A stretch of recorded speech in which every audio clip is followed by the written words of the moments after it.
তাহলে basically Bangla medium আর English medium অথবা কোন কারিকুলাম অনেক সময় ওভারকাম করে দেয়। আর সচেতন বলতে আমাদের সময় সচেতন গার্জিয়ান বোঝানো হইতো যে গার্জিয়ানদের প্রেশার দিয়ে জোর করে পড়ায় ফার্স্ট সেকেন্ড থার্ড এই পড়া। এখন কিন্তু সচেতন গার্জিয়ান বলতে বোঝানো হয় যে হচ্ছে বাচ্চা বেসিকটা পড়তে থাকে এটা দেখবে এবং কম্পিটিশনের মধ্যে ফেলবে না বাচ্চা। মানে 1 2 3 4 5 হইতে হবে, এই কম্পিটিশনে ফেলাও একটা মানসিক চাপ। মানে আমাদের সময় কিন্তু আমাদের বাবা যাই না, তো আমাদের এভাবে ব্লেম করা উচিত না, কিন্তু আমার বাপে আমাকে আমার কোনো চাপটা দেয়নি, একদম নিশ্চিন্ত ছিল। আমার অনেক ফ্রেন্ডের লাইফে দেখছি যে তাদের বাপ মারা এমন চাপ দিত টপের মধ্যে না। কি চালাচ্ছ মা? এখনকার মেজরিটি কি করছো? গাড়ি চালাচ্ছ? ওয়াও, পড়তেছে শিখতেছে, এটা একটা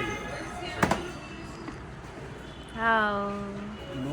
নোয়ের কোন ইয়েটা কারিকুলাম ওদেরটা কেমব্রিজেরটা নাকি আইভিটা?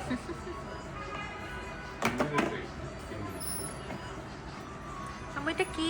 আমরা ওই যে অস্ট্রেলিয়ান কারিকুলামটা যে জায়গায় করছি, এটা হচ্ছে অস্ট্রেলিয়ান স্কুল ইউনিভার্সিটি। দাও, আমাকে দাও। সেম ঝামেলা, ওটাতে আবার অনেক অ্যাক্টিভিটি লাগে। কি খাও? কি খাও? ইন্টারেস্টেড না, মানে কেমব্রিজ কারিকুলামে যদি মান্থলি বেতন হয় 8,000 টাকা, ওইটাতে হবে 20,000 টাকা। দাও।